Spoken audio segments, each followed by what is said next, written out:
မင်္ဂလာပါဖန်တက်ဝမ်မြန်မာကနေကြိုးဆိုပါတယ်ဒီနေ့မှာတော့ဗစ်ကီရော်ဘင်နဲ့ဂျိုးတိုမင်ကတ်တို့ရေးသားထားတဲ့နာမည်ကျော်စာအုပ်တစ်အုပ်ဖြစ်တဲ့ Your Money or Your Life စာအုပ်ထဲကပတ်စံရှာနေရင်ကိုယ့်ဘဝကိုပါတဖြည်းဖြည်းပေးဆက်နေမိပြီလားဆိုတဲ့ဒီမေးခွန်းရဲ့အဖြေကိုရှာဖို့အတွက်စာရေးသူရဲ့အတွေးခေါ်အယူဆတွေကနေကျွန်တော်တို့ရဲ့ပတ်စံပေါ်မြင်ပုံကိုအခြေခံကနေပြန်စဉ်းစားနိုင်စေဖို့အနှစ်ချုပ်တင်ဆက်ပေးသွားမှာဖြစ်ပါတယ်လူတိုင်းနေပါပတ်စံရှာကြပါတယ်ပိုကောင်းတဲ့အလုပ်တစ်ခုရဖို့လားစာပိုကောင်းလာဖို့ကိုလိုချင်တဲ့ပစ္စည်းတွေဝယ်နိုင်ဖို့မိသားစုကိုပိုကောင်းတဲ့ဘဝတစ်ခုပေးနိုင်ဖို့ဒါတွေအတွက်ကျွန်တော်တို့ဟာနေ့စဉ်အချိန်နဲ့စွမ်းအင်တွေကိုအသုံးပြုပြီးပတ်စံရှာနေကြတာပါဒါပေမဲ့ပတ်စံရှာဖို့အတွက်ကျွန်တော်တို့ပေးဆက်နေရတဲ့တကယ်တန်ဖိုးကဘာလဲဆိုတာကိုတော့လူအများစုကသိပြီးတွေးမကြည့်ဖြစ်ကြပါဘူးတနေ့မှာ8နာရီအလုပ်လုပ်တယ်တစ်ပတ်မှာ9ရက်အလုပ်လုပ်တယ်ဒီလိုနဲ့လတွေနှစ်တွေကုန်ဆုံးသွားတယ်လစာတွေတိုးလာနိုင်တယ်အိမ်တွေကားတွေပစ္စည်းတွေပိုကောင်းလာနိုင်တယ်ဒါပေမဲ့ဘဝရဲ့တစ်ဖက်မှာတော့ပြန်မရနိုင်တော့တဲ့အရာတစ်ခုဟာတဖြည်းဖြည်းလျော့နေလာနေပါတယ်အဲ့ဒါကတော့ကိုယ့်ဘဝရဲ့အချိန်မှာ Your Money or Your Life စာအုပ်ကပတ်စံကိုဘယ်လိုစုရမလဲဆိုတာတခုတည်းသင်ပေးတဲ့စာအုပ်မဟုတ်ပါဘူးဘတ်ဂျက်ဘယ်လိုချရမလဲဘယ်နေရာမှာရင်းနှီးမြှုပ်နှံရမလဲဆိုတာတင်လည်းမဟုတ်ပါဘူးဒီစာအုပ်ကမေးခွန်းတစ်ခုကိုကျွန်တော်တို့ရှေ့မှာချထားပါတယ်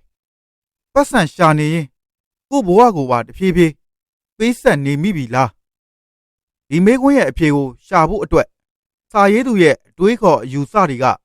ကျွန်တော်တို့ရဲ့ပတ်စံပေါ်မြင်ပုံကိုခြေခံကနေပြန်စဉ်းစားခိုင်းနေပါတယ် Chapter 1 The Money Trap The Old Road Map for Money ငွေကြေးထောင်ချောက်ငွေနောက်လိုက်ရင်ပိတ်မိနေတဲ့ဘဝလမ်းဟောင်း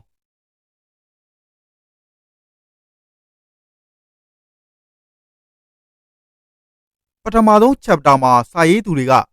ကျွန်တော်တို့ရင်းနှီးပြီးသားဘဝလမ်းကြောင်းတစ်ခုကိုပြန်ကြည့်ခိုင်းပါတယ်ကျောင်းတက်မယ်ပညာသင်မယ်အလုပ်တစ်ခုရမယ်လစာကောင်းအောင်ကြိုးစားမယ်ယာရုတက်အောင်လုပ်မယ်ပိုကောင်းတဲ့အိမ်ပိုကောင်းတဲ့ကားပိုကောင်းတဲ့လူနေမှုဘဝကိုရအောင်ကြိုးစားမယ်ပြီးတော့အငြိမ်းစားယူနိုင်တဲ့အသက်ရောက်တဲ့အထိဆက်ပြီးအလုပ်လုပ်မယ်ဒါဟာလူအများစုလိုက်နေကြတဲ့ Old Road Map for Money ငွေကြေးဆိုင်ရာအဟောင်းလမ်းညွှန်ပါပဲဒီလမ်းညွှန်ရဲ့အခြေခံအယူဆကရိုးရှင်းပါတယ်ပတ်စံပိုရလာရင်ဘဝပိုကောင်းလာမယ်ယာရုပိုမြင့်လာရင်ပိုအောင်မြင်မယ်ပစ္စည်းပိုများလာရင်ပိုပျော်ရွှင်လာမယ်ဒါပေမဲ့စာအုပ်ကမေးပါတယ်တကယ်ရောအဲ့ဒီလိုဖြစ်နေရဲ့လားမနဲ့အလုပ်သွားဖို့စောစောထားရတယ်တနေ့လုံးအလုပ်လုပ်ရတယ်အလုပ်ပြီးရင်ပင်ပန်းနေပြီအိမ်ပြန်ရောက်တော့ကိုတကယ်ချစ်တဲ့သူတွေနဲ့အချိန်ပေးဖို့တောင်စွမ်းရင်မကြံတော့နောက်တနေ့မနဲ့ရောက်ရင်လဲဒီဆက်ဝိုင်းကိုပြန်ဆရတယ်ဒီလိုနဲ့အလုပ်ဟာအသက်ရှင်ဖို့အတွက်လုပ်နေတဲ့အရာတစ်ခုကနေကို့ဘဝတစ်ခုလုံးလို့ဖြစ်လာနိုင်ပါတယ်တချို့လူတွေအတွက်တော့ကိုဘယ်သူလဲဆိုတဲ့မေးခွန်းရဲ့အဖြေတောင်ကို့အလုံးနဲ့ချိတ်ဆက်သွားတတ်ပါတယ်ခမားဘာလုပ်လဲလို့မေးလိုက်တဲ့အခါကျွန်တော်ကဆရာဝန်ပါကျွန်တော်ကအင်ဂျင်နီယာပါကျွန်တော်ကမန်နေဂျာပါဆိုပြီးကိုလုပ်နေတဲ့အလုပ်ကိုဘယ်သူလဲဆိုတာနဲ့တစ်ထပ်တည်းသတ်မှတ်မိလာကြပါတယ်တစ်ဖက်မှာလည်းအလောက်ကရလာတဲ့ပင်ပန်းမှုတွေကိုဖြေဖျောက်ဖို့ပတ်စံပြန်သုံးကြပါတယ်အလောက်ပင်ပန်းလို့ကောင်းကောင်းစားတယ်စိတ်ဖြီးစည်းလို့ရှော့ပင်ထွက်တယ်ကိုစုချခြင်းလို့ပစ္စည်းအသစ်ဝယ်တယ်ပြီးတော့အဲ့ဒီအသုံးစရိတ်တွေအတွက်ပတ်စံပိုလိုလာတဲ့အခါအလောက်ပိုလုပ်ရပြန်တယ်ဒီနေရာမှာ Money Trust ဆိုတဲ့တန်တရားတစ်ခုဖြစ်လာပါတယ်ပတ်စံရှာဖို့အလောက်လုပ်တယ်အလောက်ကြောင့်ပင်ပန်းတယ်ပင်ပန်းမှုကိုဖြေဖျောက်ဖို့ပတ်စံသုံးတယ်ပတ်စံသုံးတဲ့အတွက်ပတ်စံထပ်လိုတယ်ပြီးတော့ပတ်စံထပ်ရှာဖို့အလုပ်ပြန်လုပ်ရတယ်စာအုပ်ကကျွန်တော်တို့အလုပ်မလုပ်ဖို့ပြောနေတာမဟုတ်ပါဘူးပတ်စံမရှာဘူးလဲပြောနေတာမဟုတ်ပါဘူးမေးခိုင်းနေတာကငါရှာနေတဲ့ပတ်စံနဲ့ငါပေးဆက်နေရတဲ့ဘဝဟာတကယ်ထိုက်တန်ရဲ့လားဆိုတဲ့မေးခွန်းပါဒီမေးခွန်းကိုအဖြေရှာနိုင်ဖို့ဆိုရင်ပထမဆုံးပတ်စံဆိုတာဘာလဲဆိုတာကိုပြန်ပြီးနားလည်ဖို့လိုပါတယ် Chapter 2 Money in What it used to be and never was ငွေရဲ့တကယ်တန်ဖိုးကျွန်တော်တို့ထင်ထားသလို မဟုတ်ခဲ့ပါဘူး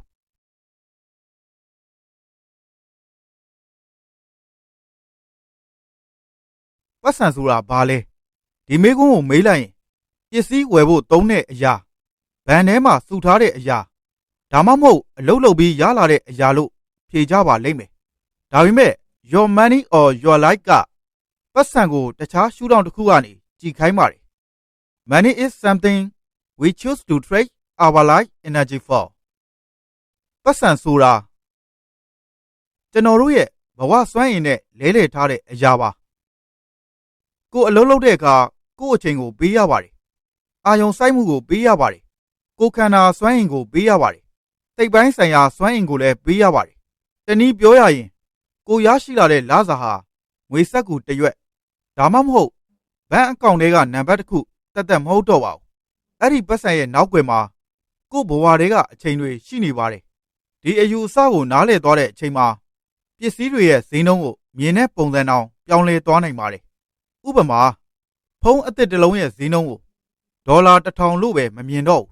အဲ့ဒီဒေါ်လာ1000ရဖို့ကို့ဘဝတွေကဘယ်နှနာရီအလုပ်လုပ်ခဲ့ရလဲဆိုတာနဲ့ပါစပြီးမြင်လာမယ်ဒီနေရာမှာစာရေးသူတွေက real hourly wage တကယ်တနာရီလောက်ခဆိုတဲ့အယူအဆကိုမိတ်ဆက်ပါတယ်ပုံမှန်အားဖြင့်ကို့လစာကိုအလုပ်လုပ်တဲ့နာရီနဲ့စားပြီးတနာရီလောက်ခကိုတွက်ကြပါတယ်ဒါပေမဲ့စာအုပ်ကအဲ့ဒီလောက်နဲ့မလုံလောက်ဘူးလို့ဆိုပါတယ်အလုပ်သွားဖို့ကြာတဲ့အချိန်ရှိတယ်အလုပ်သွားလာဖို့ကုန်ကျစရိတ်ရှိတယ်အလုပ်အတွက်ဝတ်စားဆင်ရင်ရတဲ့ကုန်ကျစရိတ်ရှိတယ်အလုပ်မသွားခင်ပြင်ဆင်ရတဲ့အချိန်ရှိတယ်အလုပ်ပြီးသွားတဲ့နောက်ပင်ပန်းနွမ်းနယ်မှုကနေပြန်နားယူဖို့လိုတဲ့အချိန်တွေတောင်ရှိပါတယ်ဒါတွေအားလုံးကိုထည့်တွက်လိုက်တဲ့အခါကိုထင်ထားတဲ့တနာရီလောက်ခနဲ့ကိုတကယ်ရနေတဲ့ real hourly wage ဟာအတော်လေးကွာခြားသွားနိုင်ပါတယ်ငွေရင်းကွန်းတက်မှာပေးထားတဲ့ဥပမာအတိုင်းဆိုရင်တနာရီကို$17လောက်ရနေတယ်လို့ထင်ထားပေမဲ့အလုံးနဲ့ဆက်တဲ့အချိန်နဲ့ကုန်ကျစရိတ်အားလုံးကိုထည့်တွက်လိုက်တဲ့အခါတကယ်ရနေတာဟာတနာရီ$4လောက်ပဲဖြစ်နေနိုင်ပါတယ်ဒီအချက်ကိုသိသွားပြီဆိုရင်ပစ္စည်းတစ်ခုဝယ်တဲ့အခါဒါဘယ်လောက်ကျလဲဆိုတာတင်မေးတော့မှာမဟုတ်ပါဘူးဒီပစ္စည်းအတွက်ငါ့ဘဝတွေကဘယ်နှနာရီပေးရမလဲဆိုတာပါမေးလာပါလိမ့်မယ်အဲ့ဒီမေကွန်းကရိုးရှင်းပေမဲ့ကိုပတ်စံသုံးတဲ့ပုံစံတစ်ခုလုံးကိုပြောင်းလဲပြစ်နိုင်ပါတယ်။ဘာကြောင့်လဲဆိုတော့ပတ်စံဆုံးရှုံးသွားရင်ပြန်ရှာလို့ရနိုင်ပါတယ်။ဒါပေမဲ့ဘဝတွေကကုံဆုံးသွားတဲ့တဏှာကြီးကိုတော့ဘလောက်ပတ်စံရှိပြန်ဝယ်လို့မရနိုင်တော့ပါဘူး။ဒါကြောင့်ပတ်စံကိုစီမံနေဆိုတာတကယ်တော့နံပါတ်တွေကိုစီမံနေတာတခုတည်းမဟုတ်ပါဘူး။ကို့အချိန်ကိုဘယ်နေရာမှာအသုံးပြုမလဲ။ကို့စွမ်းအင်ကိုဘာအတွက်ပေးမလဲ။နောက်ဆုံးမှာကို့ဘဝကိုဘာအတွက်အသုံးပြုမလဲဆိုတာကိုရွေးချယ်နေတာပါဒါပေမဲ့ဒီအယူအဆကိုသိလိုက်ရုံနဲ့တော့မလုံလောက်သေးပါဘူးကိုရှာထားတဲ့ life energy တွေဟာလက်တွေ့မှာဘယ်နေရာတွေကိုစီးဆင်းသွားနေလဲဆိုတာကိုသိဖို့လိုပါတယ် Chapter 3 Where is it all going ကိုပတ်စံတွေဘယ်ကိုရောက်သွားတာလဲ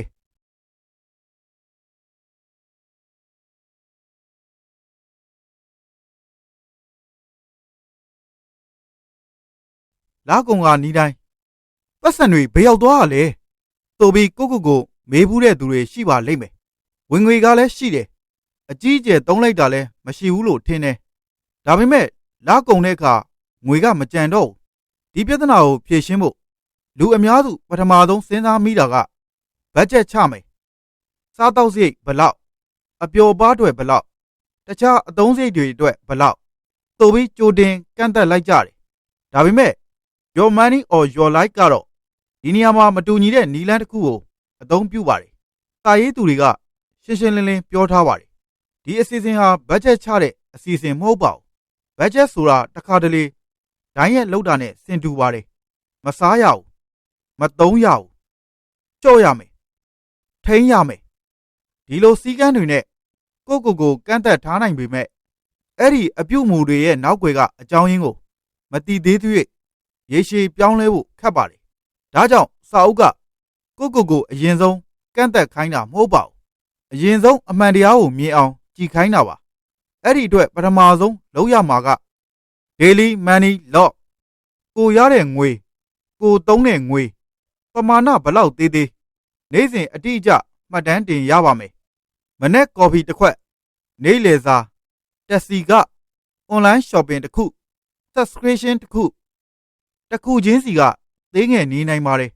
ဒါပေမဲ့ရည်ရွယ်ချက်ကကိုအပြစ်တင်ဖို့မဟုတ်ပါဘူးကို life energy ဘယ်နေရာကိုရောက်သွားနေလဲဆိုတာသိဖို့ပါအဲ့ဒီနေ့စဉ်မှတ်တမ်းတွေကိုနောက်တစ်ဆင့်မှာ monthly tabulation အဖြစ်ကဏ္ဍအလိုက်စုစည်းရပါတယ်အစားအသောက်အိမ်သွားလာရေးအဝတ်အစားဖျော်ဖြေရေးကိုအမှန်တကယ်သုံးနေတဲ့ပမာဏတွေကိုအုပ်စုခွဲပြီးကြည့်ရပါတယ်ဒီလိုလုပ်လိုက်တဲ့အခါအရင်ကမမြင်ခဲ့တဲ့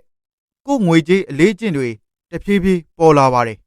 ဒါပေမဲ့ဒီစာအုပ်အတွက်ငွေပမာဏကိုသိရုံနဲ့မပြီးသေးပါဘူး Real hourly wage ကိုအသုံးပြုပြီးအသုံးစရိတ်တစ်ခုချင်းစီကို life energy အဖြစ်ပြန်ပြောင်းကြည့်ရပါတယ်ဥပမာတစ်ခုခုအတွက်ဒေါ်လာ100သုံးခဲ့တယ်ဆိုပါစို့အဲ့ဒါကိုဒေါ်လာ100လို့ပဲမကြည့်တော့ပဲဒီငွေကိုရဖို့ကိုဘဝတွေကအလုပ်ချိန်ဘယ်နှနာရီပေးခဲ့ရတယ်လဲဆိုတာကြည့်လာပါတယ်အဲ့ဒီအချိန်မှာ expense tracking ဟာငွေစရင်းတစ်ခုကနေဘဝစရင်းတစ်ခုဖြစ်လာပါတယ်ပြီးတော့ဒီမှတ်တမ်းတွေကိုကြည့်ရင်ပိုအရေးကြီးတဲ့မေးခွန်းတစ်ခုထွက်လာပါတယ်ဒီလောက် life energy ပေးလိုက်ရတာနဲ့တကယ်ထိုက်တန်တဲ့ပျော်ရွှင်မှုကိုငါရခဲ့ရဲ့လားဆိုတာပါပဲ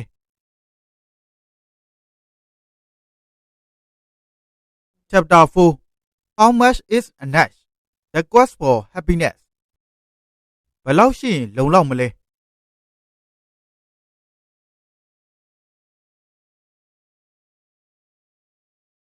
လူတိုင်းအတွက်အဖြေတစ်ခုတည်းမရှိပါဘူး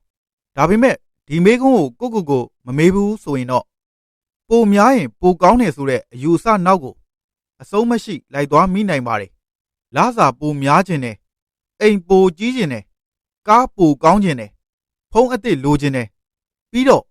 တစ်ခုရလာတိုင်းနောက်တစ်ခုထပ်လိုခြင်းလာတယ်ဒီတန်တရားကိုနားလည်ဖို့ Chapter 4မှာ Fulfillment Curve ဆိုတဲ့ရေးကြီးတဲ့အယူအဆကိုမိတ်ဆက်ပါတယ်အစပိုင်းမှာကိုသုံးတဲ့ပတ်စံတိုးလာတာနဲ့အမျှကိုရတဲ့ကျေနပ်မှုလည်းတိုးလာပါတယ်အခြေခံစားတောက်စရာတွေရှိလာတယ်နေစရာရှိလာတယ်အဝတ်အစားရှိလာတယ်ဘဝအတွက်အမှန်တကယ်လိုအပ်တဲ့အရာတွေပြည့်စုံလာတယ်ဒီအဆင့်မှာပတ်စံကကိုဘဝအရေးသွေးကိုတိတိတတ်တာမြင့်တင်ပေးနိုင်ပါတယ်အဲ့ဒီနောက်မှာလိုအပ်ချက်တွေကနေအစဉ်ပြေမှုတွေစီရောက်လာပါတယ်ကိုကြိုက်တဲ့အစားအစာတွေစားနိုင်လာတယ်ပိုကောင်းတဲ့အိမ်သုံးပစ္စည်းတွေရှိလာတယ်ခရီးတွေထွက်နိုင်လာတယ်ဒီအဆင့်အထိလဲအသုံးစရိတ်တိုးလာတာနဲ့ကျေနပ်မှုတိုးလာနိုင်ပါသေးတယ်ဒါပေမဲ့တနေရာကိုရောက်တဲ့အခါထူးခြားတဲ့အရာတစ်ခုဖြစ်လာပါတယ်ပိုဝယ်နေပေမဲ့ပိုမပျော်တော့ဘူးပစ္စည်းတွေပိုများလာပေမဲ့ကျေနပ်မှုကမတိုးတော့ဘူးအဲ့ဒီနေရာဟာ enough လုံလောက်ခြင်းဆိုတဲ့အမှတ်ပါဒီနေရာကိုကြော်သွားတဲ့အခါတော့ပိုများလာခြင်းကပိုကောင်းလာခြင်းမဟုတ်တော့ပါဘူးအိမ်ထဲမှာပစ္စည်းတွေများလာတယ်ထိမ့်သိမ်းရတာများလာတယ်ကျင်းလင်းရတာများလာတယ်ပိုကောင်းတာတွေထပ်ဝယ်ဖို့ပတ်စံလိုလာတယ်အဲ့ဒီပတ်စံရဖို့အလုပ်ပိုလို့ရတယ်နောက်ဆုံးမှာပိုင်ဆိုင်မှုတွေတိုးလာပေမဲ့ကိုယ့်ရဲ့လွတ်လပ်မှုနဲ့ကျေနပ်မှုကပြန်ကျဆင်းလာနိုင်ပါတယ်ဒီနေရာမှာ fulfillment cap ကရေးကြီးတဲ့အရာတစ်ခုသင်ပေးပါတယ်အများဆုံးရှိခြင်းနဲ့လုံလောက်ခြင်းဟာမတူပါဘူး enough ဆိုတာဆင်းရဲခြင်းမဟုတ်ပါဘူးကိုဘာကိုတန်ဖိုးထားတယ်ဆိုတာသိပြီးကို့အတွက်ဘယ်လောက်ဆိုလုံလောက်ပြီလဲဆိုတာသိခြင်းပါဒါကိုရှာတွေးဖို့အတွက်စာအုပ်ကကို့အသုံးစရိတ်ကဏ္ဍတစ်ခုချင်းစီကိုမေခွန်း3ခုနဲ့ပြန်ကြည့်ခိုင်းပါတယ်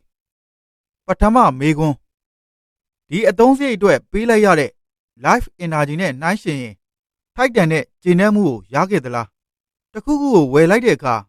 တကယ်ပျော်ခဲ့သလားဒါမှမဟုတ်ဝယ်တဲ့အချိန်ခဏလေးပဲပျော်ပြီးနောက်ပိုင်းမှာမေ့သွားခဲ့သလားဒုတိယမေခွန်းဒီအသုံးစရိတ်ဟာကိုယ့်ဘဝရဲ့တန်ဖိုးတွေနဲ့ကိုက်ညီသလားမိသားစုကိုတန်ဖိုးထားတယ်လို့ပြောပြီးကိုယ့်ပတ်စံနဲ့အချိန်အများစုကိုမိသားစုနဲ့မသက်ဆိုင်တဲ့နေရာမှာအသုံးပြုနေတာမျိုးဖြစ်နေသလားကိုယ့်အတွက်အရေးကြီးတယ်လို့ပြောတဲ့အရာနဲ့ ကိုတကယ်ပတ်စံသုံးနေတဲ့အရာတွေတူညီနေသလားပြီးတော့တတိယမေးခွန်းငွေကြေးအတွက်အလုပ်လုပ်เสียမလို့တော့ပဲ financial independent ရထားခဲ့မယ်ဆိုရင်ဒီအသုံးစရိတ်ဟာဘယ်လိုပြောင်းလဲမလဲပိုသုံးမလားကြော့သုံးမလားဒါမှမဟုတ်လုံးဝမလိုတော့ဘူးလားဒီမေးခွန်း၃ခုဟာကိုယ့်ကိုအတင်းချွေတာခိုင်းနေတာမဟုတ်ပါဘူးကိုယ့် life energy ကိုတကယ်တန်ဖိုးထားတဲ့အရာတွေစီပြန်ညှိပေးနေတာပါဒီအချိန်မှာတချို့အသုံးစရိတ်တွေဟာလျှော့ကျင်လာနိုင်ပါတယ်တချို့ကိုတော့ပိုသုံးကျင်လာနိုင်ပါတယ်ဘာကြောင့်လဲဆိုတော့ရည်ရွယ်ချက်ကအသုံးစရိတ်အနည်းဆုံးဖြစ်အောင်နေဖို့မဟုတ်ပဲကိုသုံးလိုက်တဲ့ life energy ကကိုတန်ဖိုးတွေနဲ့အများဆုံးကိုက်ညီအောင်နေဖို့ဖြစ်လို့ပါပစ္စည်းတစ်ခုကိုပိုင်ဆိုင်နေဆိုတာဝယ်လိုက်တဲ့အချိန်မှာပတ်စံပေးုံနဲ့မပြီးပါဘူးနေရာပေးရတယ်ထိမ့်သိမ်းရတယ်ကျွေပြောင်းရတယ်တခါတလေပြင်ဆင်ရတယ်နောက်ဆုံးမလိုတော့ရင်ဘယ်လိုဖယ်ရှားမလဲဆိုတာတောင်စဉ်းစားရပါတယ်ဒါကြောင့်မလိုအပ်တာတွေကိုရှော့ချခြင်းဟာဆုံးရှုံးခြင်းလို့ပဲမဆိုလိုပါဘူးတခါတလေပိုနဲလာခြင်းကပိုလွတ်လပ်လာခြင်းဖြစ်နိုင်ပါတယ်ဒီနေရာမှာစာအုပ်ကငွေကြေးလွတ်လပ်မှုအတွက်အရေးကြီးတဲ့အမြင်တစ်ခုစီကျွန်တော်တို့ကိုခေါ်လာပါတယ်ပတ်စံဘယ်လောက်များများရှိလဲဆိုတာထက်ကိုယ့်အတွက်လုံလောက်ပြီဆိုတဲ့နေရာကိုတည်ခြင်းကပိုအရေးကြီးနိုင်ပါတယ်ဒါပေမဲ့ကိုယ့်အလေးကျင့်တွေတကယ်ပြောင်းလဲနေသလားဆိုတာကိုစိတ်ထဲကခံစားချက်နဲ့ပဲဆုံးဖြတ်လို့မရပါဘူးကိုယ်ဘယ်ကနေစခဲ့သလဲအခုဘယ်နေရာရောက်နေသလဲပြီးတော့ကိုသွားချင်တဲ့ financial independence နဲ့ဘယ်လောက်နီးလာပြီလဲဆိုတာကိုမြင်နိုင်မှုလိုပါတယ် Chapter 5 Getting it out in the open ကိုငွေကြေးအခြေအနေကိုမျက်စိရှေ့မှာမြင်အောင်လုပ်ခြင်း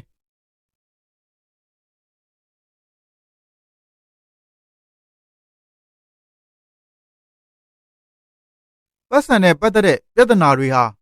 တခါတလေမမြင်ရလို့ပိုပြီးဖြေရှင်းရခက်တာပါဒီလဘယ်လောက်သုံးခဲ့သလဲပြီးခဲ့တဲ့လထက်ပိုသုံးမိသလားအသုံးစရိတ်တွေရော့လာသလားဝင်ငွေနဲ့ထွက်ငွေကြားကွာဟချက်ကပိုကောင်းလာသလားဒီမေးခွန်းတွေရဲ့အဖြေကိုနံပါတ်တွေကြည့်ုံနဲ့သိနိုင်ပေမဲ့စာအုပ်ကတော့အဲ့ဒီနံပါတ်တွေကိုမျက်စိနဲ့မြင်နိုင်တဲ့ပုံတစ်ခုအဖြစ်ပြောင်းခိုင်းပါတယ်အဲ့ဒါကတော့ wall check တစ်ခုလုပ်ပြီးကိုယ့်ရဲ့လစဉ်ဝင်ငွေနဲ့လစဉ်ထွက်ငွေကိုမြင်းနှကြောင်းနဲ့မှတ်တမ်းတင်ထားရပါတယ်တစ်ကြောင်းကဝင်ငွေနောက်တစ်ကြောင်းကထွက်ငွေလာတိုင်းကိုယ့်ရဲ့အခြေအနေကိုဒီ check ပေါ်မှာထည့်သွင်းသွားပါတယ်အစပိုင်းမှာတော့ရိုးရိုး graph တစ်ခုလိုပဲထင်ရနိုင်ပါတယ်ဒါပေမဲ့လားတွေကြာလာတဲ့အမျှဒီမြင်းနှကြောင်းကကိုယ့်ငွေကြေးဘဝရဲ့ဇလန်းတစ်ပုဒ်ကိုပြလာပါတယ်ကိုယ့်အသုံးစရိတ်တွေတဖြည်းဖြည်းရောကျလာတာကိုမြင်ရမယ်ကိုယ့်ဝင်ငွေကတည်ငြိမ်လာတာဒါမှမဟုတ်တိုးလာတာကိုမြင်ရမယ်ဝင်ငွေနဲ့အသုံးစရိတ်ကြားမှာနေရာလွတ်တစ်ခုတဖြည်းဖြည်းဖြစ်လာတာကိုလည်းမြင်ရပါမယ်အဲ့ဒီနေရာလွတ်ဟာတာမန်နံပါတ်တစ်ခုမဟုတ်တော့ပါဘူးကိုယ့်ရဲ့ life energy ကိုပိုပြီးသတိရှိရှိအသုံးပြုလာနိုင်ကြောင်းပြသနေတဲ့သက်သေတစ်ခုပါအရေးကြီးတာက wall check ဟာကိုယ့်ကိုအပြစ်ပေးဖို့ဖန်တီးထားတာမဟုတ်ပါဘူးဒီလအသုံးများသွားလို့ကိုအပြစ်တင်ဖို့မဟုတ်ပါဘူးတလားနဲ့တလားကိုယ့်အခြေအနေဘယ်လိုပြောင်းလဲလာသလဲဆိုတာအမှန်အတိုင်းမြင်နိုင်ဖို့ဖြစ်ပါတယ်ဘာကြောင့်လဲဆိုတော့ကိုမမြင်နိုင်တဲ့တိုးတက်မှုကိုဆက်လုပ်ဖို့ခက်ပါတယ်ဒါပေမဲ့အသုံးစရိတ်မြင်တဖြည်းဖြည်းကျလာတာကိုမြင်ရတဲ့အခါကိုယ့်ရဲ့ကြိုးစားမှုကတကယ်အလုပ်ဖြစ်နေပြီဆိုတာသိလာပါတယ်အဲ့ဒီမြင်သာမှုကကိုယ့်ကိုဆက်လုပ်ဖို့အားပေးပါတယ်နောက်ဆုံးမှာ wall check ဟာကိုယ့်ကိုမေးနေတဲ့မေးခွန်းကရိုးရှင်းပါတယ်မင်းရဲ့ပတ်စံနဲ့မင်းရဲ့ life energy ဟာမင်းသွားချင်တဲ့ဘဝစီကိုတကယ်ဥတည်နေပြီလားဒီလိုကိုယ့်ငွေကြေးလမ်းကြောင်းကိုရှင်းရှင်းလင်းလင်းမြင်လာတဲ့အခါနောက်ထပ်လုပ်ရမှာကအသုံးစရိတ်တွေကိုပိုထိရောက်အောင်ပြောင်းလဲခြင်းပါ Chapter 6 The American Dream on a Shoestring ငွေနည်းနည်းနဲ့ပိုကောင်းတဲ့ဘဝကိုတည်ဆောက်ခြင်း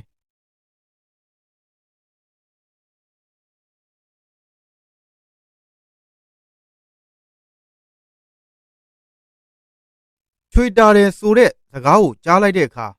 ဘာကိုမြင်မိပါသလဲမသုံးရဘူးမဝယ်ရဘူးလိုချင်တာတွေကိုအမြဲညှင်းပယ်နေရမယ်ပျော်စရာမရှိတဲ့ဘဝတစ်ခုနဲ့နေရမယ်ဒီလိုမျိုးထင်မိနိုင်ပါတယ်ဒါပေမဲ့ Your Money or Your Life ကပြောတဲ့ Frugality ချွေတာခြင်းဟာဒီလိုမဟုတ်ပါဘူးရည်ရွယ်ချက်ကပတ်စံကိုမသုံးမဲထားဖို့မဟုတ်ပါဘူးကိုယ့် life energy ကိုအလဟတ်သက်မဖြုံးဖို့ပါတကယ်ချွေတာတယ်ဆိုတာအရာအလုံးမှာဈေးအနည်းဆုံးကိုပဲရွေးတာမဟုတ်ပါဘူးကိုပေးလိုက်တဲ့ငွေအချိန်နဲ့စွမ်းအင်အတွက်တန်ဖိုးအများဆုံးပြန်ရအောင်ရွေးချယ်ခြင်းဖြစ်ပါတယ်ဒီအတွက်စာအုပ်ကဝယ်ယူမှုမလုပ်ခင်ပြန်စဉ်းစားဖို့အလေးကျင့်တွေကိုအကြံပြုပါတယ်မလိုအပ်ဘဲစိုင်သွားခြင်းကိုလျှော့ပါကြည့်ပြီးသားပစ္စည်းတွေကိုဂရုစိုက်ပါပစ္စည်းတစ်ခုကိုအလွယ်တကူပြစ်မထားပဲကုံဆုံးတဲ့အထိအသုံးပြုပါပြင်ဆင်လို့ရရင်ကိုယ်တိုင်ပြင်ပါအနာဂတ်မှာဘာလို့အပ်နိုင်မလဲဆိုတာ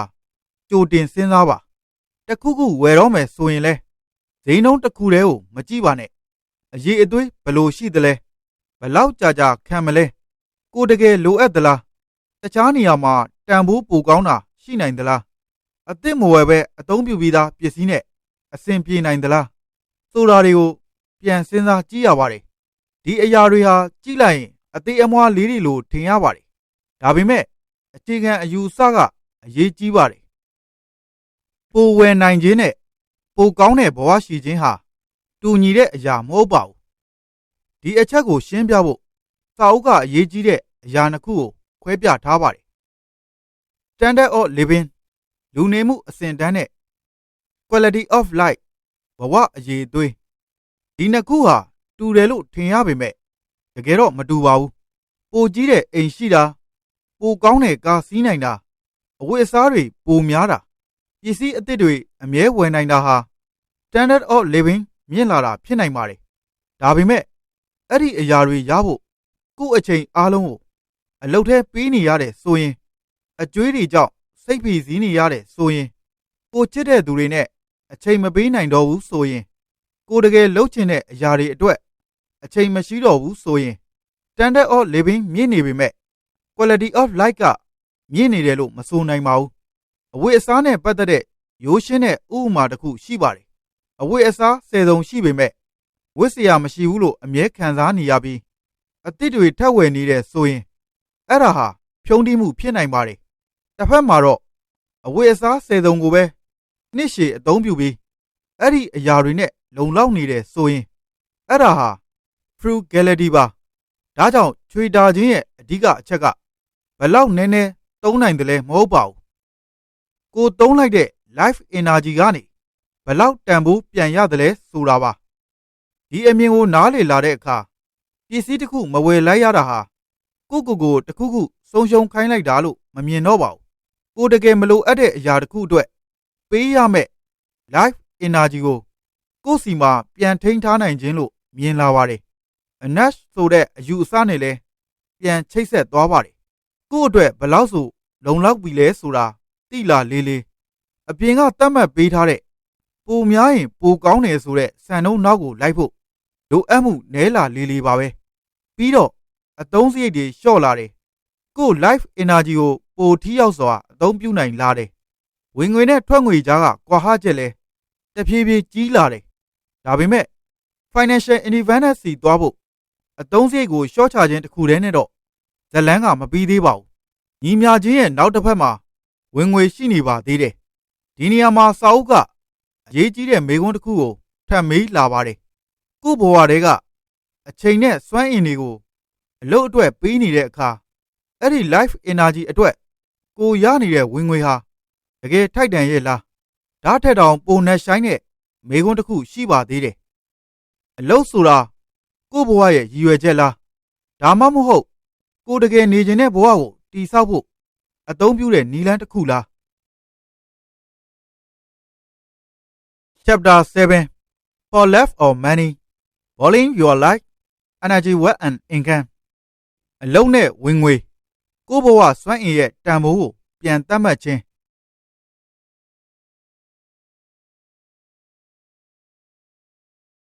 လူတော်တော်များများအတွက်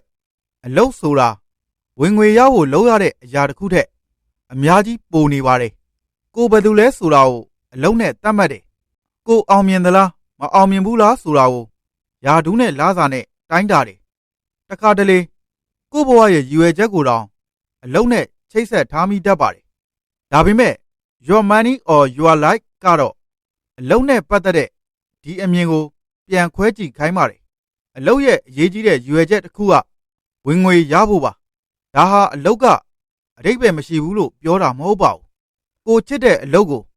လုံးလို့မရဘူးလို့လဲဆိုလိုတာမဟုတ်ပါဘူးဒါပေမဲ့ကိုယ့်ရဲ့အဓိပ္ပာယ်ကိုယ့်ရဲ့တန်ဖိုးနဲ့ကိုယ့်ဘဝရဲ့ရည်ရွယ်ချက်အားလုံးကိုအလုတ်တစ်ခုတည်းပေါ်မှာမတင်ထားဖို့ပါလူတစ်ယောက်ရဲ့တကယ်ဘဝဟာ job title တစ်ခုထက်အများကြီးပိုကျယ်ပြန့်ပါတယ်ကိုချစ်တဲ့သူတွေရှိတယ်ကိုတင်ယူခြင်းတဲ့အရာတွေရှိတယ်ဖန်တီးခြင်းတဲ့အရာတွေရှိတယ်လူမှုအတိုင်းဝိုင်းအတွက်လုပ်ပေးခြင်းတဲ့အရာတွေရှိနိုင်တယ်ပတ်စံနဲ့တိုင်းတာလို့မရတဲ့ကိုယ့်ဘဝရဲ့အစိတ်ပိုင်းတွေအများကြီးရှိနေပါတယ်ဒီအချက်ကိုပိုရှင်းလင်းစေဖို့စာအုပ်ကကြံရှိနေသေးတဲ့လူဘဝအချိန်ကိုနာရီတွေအဖြစ်ပြန်စဉ်းစားကြည့်ခိုင်းပါတယ်အချိန်ဟာအဆုံးမရှိတဲ့အရာမဟုတ်ပါဘူးဒီနေ့ကုန်သွားတဲ့တနာရီဟာကိုယ့်ဘဝထဲမှာကြံရှိတဲ့နာရီတွေထဲကတနာရီလျော်သွားတာပါဒါကြောင့်စာအုပ်ကအရေးကြီးတဲ့မေးခွန်းတစ်ခုမေးပါတယ် Am I making a living or a dying ငါဟာဘဝတစ်ခုကိုတည်ဆောက်နေရလားဒါမှမဟုတ်အလုပ်လုပ်ရင်းဘဝကိုတဖြည်းဖြည်းကုံဆုံးစေနေတာလားဒီမေးခွန်းကအလုပ်ထွက်လိုက်ဖို့ပြောနေတာမဟုတ်ပါဘူးကိုယ့် life energy ရဲ့တန်ဖိုးကိုသိဖို့ပြောနေတာပါ real hour wage ကိုပြန်သတိရကြည့်ပါကိုယ့်ရဲ့အချိန်တနာရီဟာတကယ်တန်ဖိုးဘယ်လောက်ရှိသလဲဆိုတာသိလာတဲ့အခါအဲ့ဒီ life energy ကိုအလကားမပေးကျင်တော့ပါဘူးကိုယ့်အချိန်နဲ့ကျွမ်းကျင်မှုအတွက်ထိုက်တန်တဲ့ဝင်ငွေရအောင်ကြိုးစားလာနိုင်ပါတယ် Chapter 8 Cashing Fire The Crossover Point ငွေကြေးလွတ်လပ်မှုစတင်တဲ့အမှတ် Crossover Point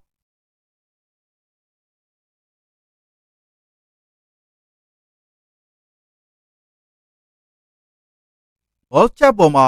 ဝင်ငွေနဲ့ထွက်ငွေမြင်တဲ့ကြောင်းရေးဆွဲခဲ့တာမှတ်မိပါလိမ့်မယ်အခု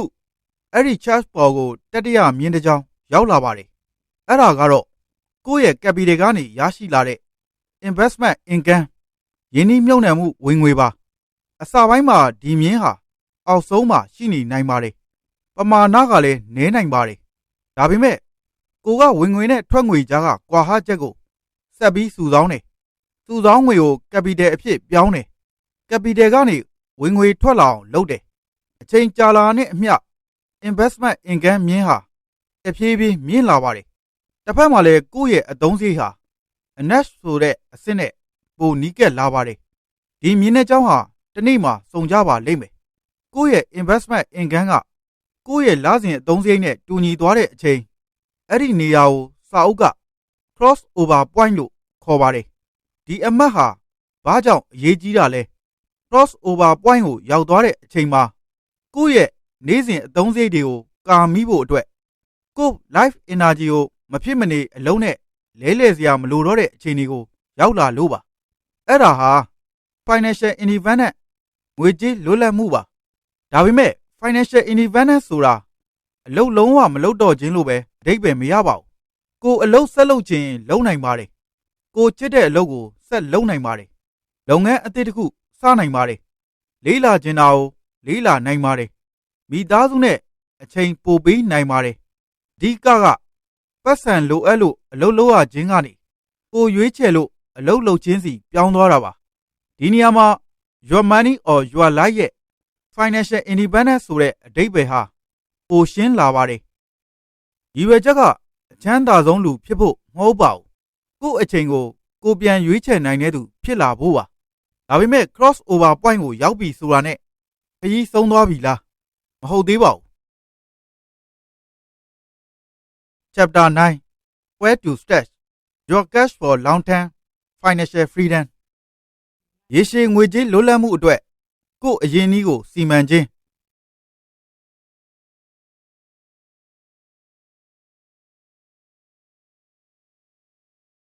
နောက်ဆုံး chapter မှာတော့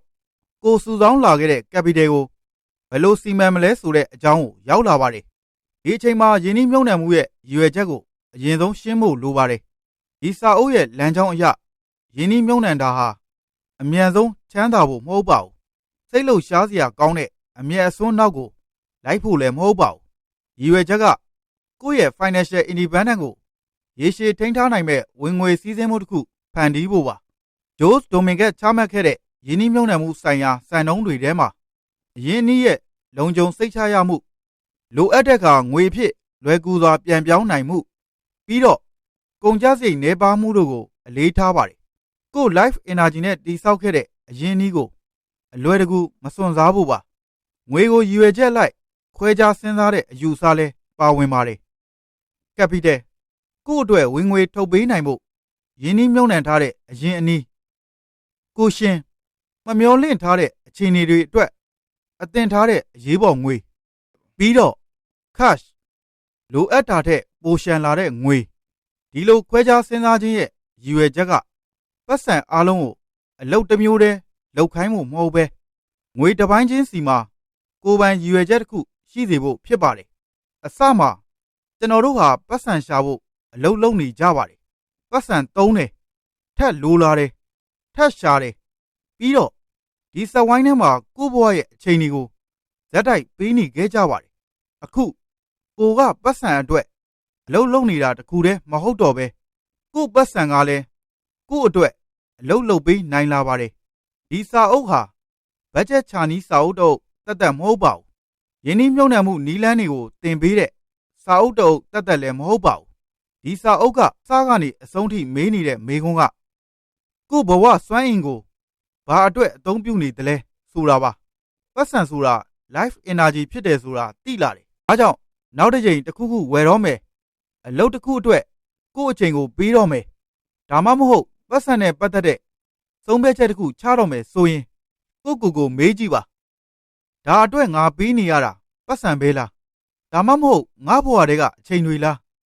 ဘာကြောင့်လဲဆိုတော့နောက်ဆုံးမှမေးရမယ့်မေးခွန်းက your money or your life ပတ်စံလားကို့ဘဝလားဆိုတာပဲဖြစ်ပါတယ်အဆုံးထိကြည့်ရှုနားဆင်ပေးလို့ကျေးဇူးတင်ပါတယ်နောက်ဗီဒီယိုတွေမှာပြန်လည်ဆုံတွေ့ကြပါမယ်